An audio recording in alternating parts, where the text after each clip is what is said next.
Hey guys, Elizabeth here from Plant-Based Bride, and today I wanted to talk about how I built my summer capsule and why I chose the pieces I did.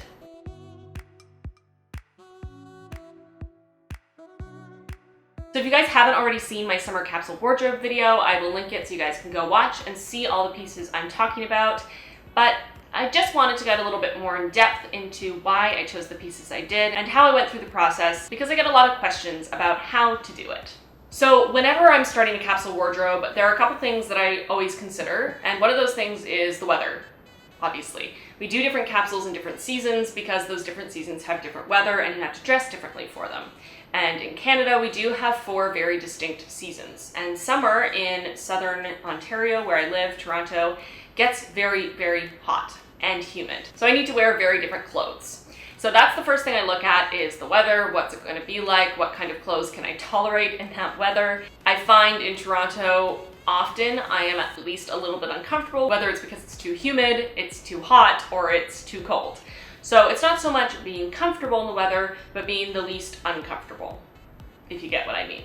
So I definitely considered the heat and the humidity and the fact that it might be rainy, because it has been quite rainy this summer so far, unfortunately, when I was putting my capsule together. The next thing I do when I'm building a capsule is think about what I'm going to be doing over the next couple months. What am I spending most of my time doing, and therefore what clothes do I need the most of? So this time I knew I would be just living my life, chilling, filming videos, hanging out with my husband, doing work at home, running errands, all of that stuff. Quite a bit. And I also knew that I would be going to work, and I got a new job that has a specific dress code, so I had to have clothes that would work for work, obviously. The third thing I do most often would be going to auditions, going to dance classes, working out. Those things I don't actually include in my capsule. It's pretty standard not to include workout clothes. And for me, auditions are sort of like special events, like a wedding or something. It's not something that comes up all the time, even if they're relatively regular.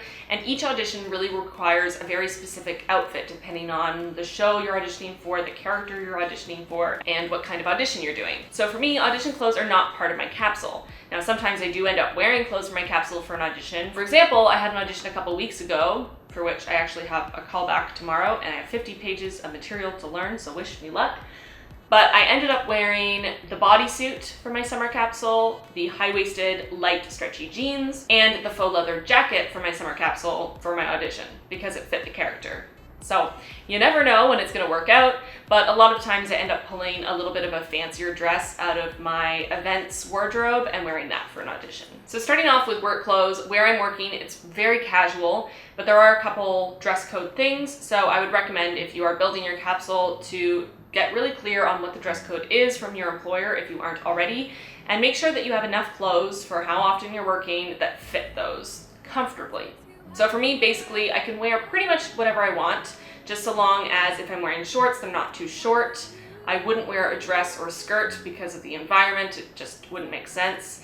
And shirts have to be at least a short sleeve. It's also not the kind of environment where something deep cut would make sense. That's the reason why I have 6 t-shirts in my capsule wardrobe. I normally would not have so many t-shirts, especially for the summer, because I find even a t-shirt too hot in the summer. But because I need to wear a t-shirt for work, I included 6 of them. I'm not working full-time, I'm working part-time, so it's unlikely I'll work more than 6 shifts in a week. So 6 should be enough. But if they aren't, I'll do what I always do when I run out of clothes or I'm too lazy to do laundry for a little bit, and that is borrow my husband's clothes. And that's also actually how I get more color in my wardrobe, for some people who ask and wonder if I get bored with wearing pretty much no color whatsoever.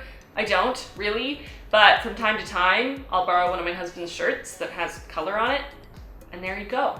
A fix of color without actually having to own colorful clothing. You should try it. So that's where I started, with shirts that were appropriate for work. So I have my 6 t-shirts.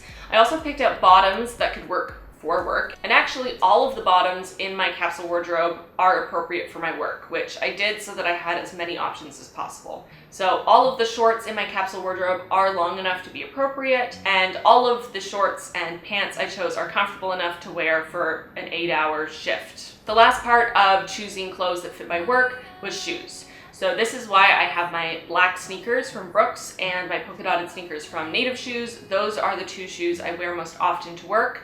We have to wear closed-toe shoes, that have a bit of a grip to the bottom, so that's why I have those two pairs. The native shoes are obviously the cuter pair, but the Brooks are the more supportive and comfortable, so I try to wear those as often as possible. So for the rest of my wardrobe, to fill up the rest of those pieces, I wanted to pick lots of clothes that would be comfortable for day to day, that I'd want to wear when I was feeling just casual, doing whatever, but also a couple pieces that could be a little bit fancier, a little bit nicer, so that if I go out to dinner with my husband or go out with friends or go see a show, that I had appropriate things to wear in my capsule. I also wanted to include just a couple layering pieces because it can get a little chilly sometimes in the summer and I wanted to be prepared. So just those couple pieces to make sure that I have something if it's raining or if it's getting cool one night. It's always good to have.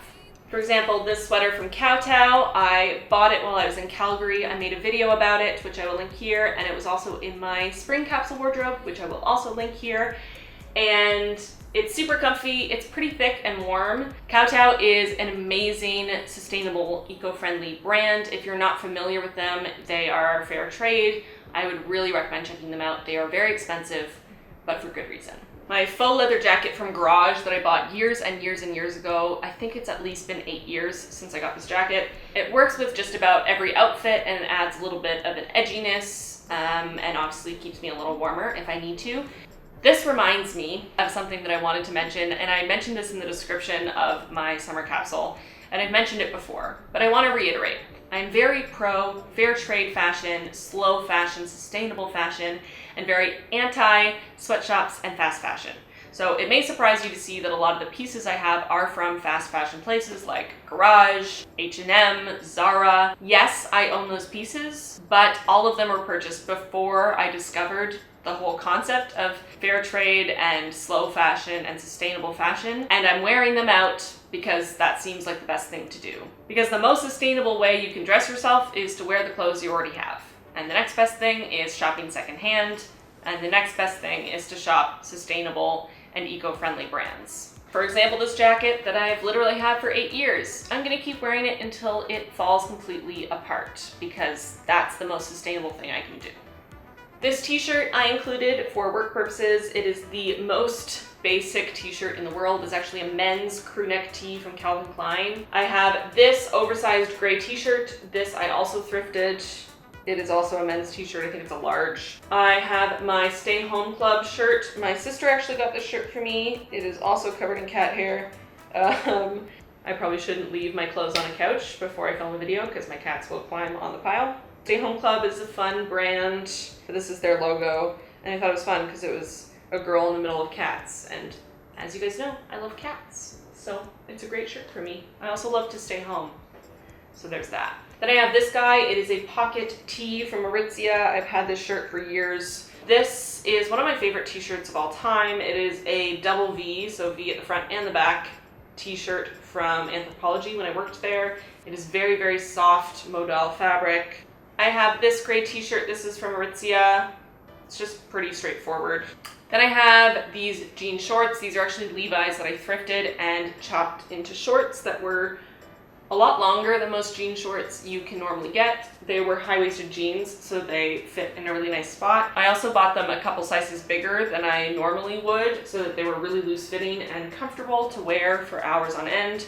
And I usually just belt them to make sure that they don't fall off. I have these black high-waisted shorts. They're stretchy. They're from H&M, purchased a while ago. They have cat fur on them. They're really comfortable. They're really basic. They go with just about everything. I have these shorts from Club Monaco. They are sort of a mid-rise, black, slightly stretchy short. They're a little bit more dressy looking since they're not jeans, but they're still casual enough. They have the pockets at the front and pockets at the back. Then I have these bad boys. These are high-waisted, washed black boyfriend jeans that I thrifted at Value Village in the winter. I wear them all the time. The only downfall is that they have zero stretch and they are just a touch tight around my waist. And if I have to do a lot of like squatting or bending down, which I sometimes have to at work, they get a little uncomfortable, but they're really cute. They're really chic. And I like them, and I also got them for $5. So there's that. I have these high-waisted stretchy jeans from H&M. I like the light wash. I haven't had light wash jeans since high school, And I ended up getting these because they sort of were coming back in fashion, and I actually like them quite a bit. They're very comfortable. They're like jegging material, basically. If you guys know of slow fashion brands that make really stretchy, very high-waist jeans, please let me know, because I would love to get jeans like these from a sustainable, fair fashion brand, especially a black pair, because I'm finding it really hard to get like super stretchy, super high-waisted jeans from that kind of a brand. I know of Kings of Indigo, and I tried to order a pair of their high-waisted, stretchy, skinny jeans, and there was an issue, and I didn't end up getting them, and I got a refund. So if you know of a brand that I should check out, please let me know. I have these high-waisted, like elasticized waistband boyfriend jeans, which I thrifted at Value Village as well. Got them for $5 as well. They have big pockets at the front.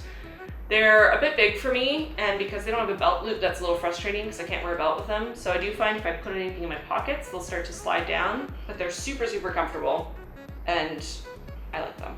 I have these leggings from Zara. They're a little bit of a fancier version of a legging. They're thicker. They have these gold zippers. They have a little paneling detail on the sides. I have my very wrinkly Go Vegan Baby muscle tee. This is from In the Soul Shine. I love to just throw on a statement vegan tee or tank top and a pair of shorts in the summer, since I'm not going to be covering up the statement tee with like a sweater or a coat. So this one is definitely a go-to. I really like it. It is basically the only color in my wardrobe other than jean color. So that says something, that I like this design enough that I want a shirt with red on it in my capsule wardrobe. But I love this, it's so cute. On that same vein, I have my Vegan Vibes t-shirt, also from In the Soul Shine. Love it. And while we're on this vegan train, I also have my Eat Fruit Not Friends muscle tee, which you guys have seen a bajillion times. This one's great because it's thick enough in this stone wash sort of material that I can go braless, which is what I try to do with as many shirts in my wardrobe as possible. There's also this Henley that I'm wearing right now. It is a cropped Henley from Brandy Melville. It's really, really comfortable. It's super soft material. I enjoy wearing it without a bra. It is very breathable, which is nice when it gets hot. I like it. Then I have this lace-up bodysuit from Victoria's Secret. This is something I would wear for like a night out on the town, and I want to feel sexy. Then I have this cute little guy. It is from Lulu's, which is like an online shop, fast fashion, wouldn't recommend. But this is cute. It is a very cropped top, almost more like a bra top, off the shoulder thing. It's very reminiscent of Sandy in Grease in that last scene. I have this guy. This is from Brandy Melville. It is a little keyhole top, really cute, perfectly frames my tattoo, which I like. It's like a touch risque because I don't wear it with a bra and it is white. The fabric is doubled at the front, so I don't feel like it's super sheer or anything, but this would be more for like a really, really, really hot day, or if I was going out for something a little fancier. I have this lace-up tank from Brandy Melville. You guys will have seen this in videos before. This one's also really cute. I like it for really hot summer days because it's so lightweight. I have this V-necked, it's a pretty high V-neck, longer sleeve, almost a half sleeve crop blouse from Aritzia. This one's super cute.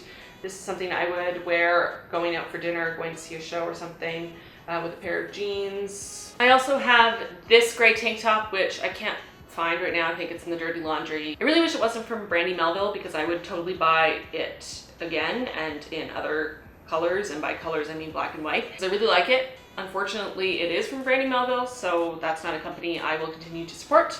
But if you guys know of sustainable fashion brands where you can buy tops like that, let me know. And also, I always kind of search thrift stores for them because you can sometimes get Brandy Melville stuff in secondhand shops and thrift stores, so yeah.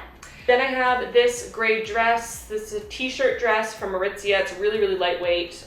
This has been in many a capsule wardrobe, so you guys will recognize it. Next up, I have this chambray shirt. It is oversized, it's faded, it has like bleach stains and things on it. It was a friend of mine's and she gave it to me.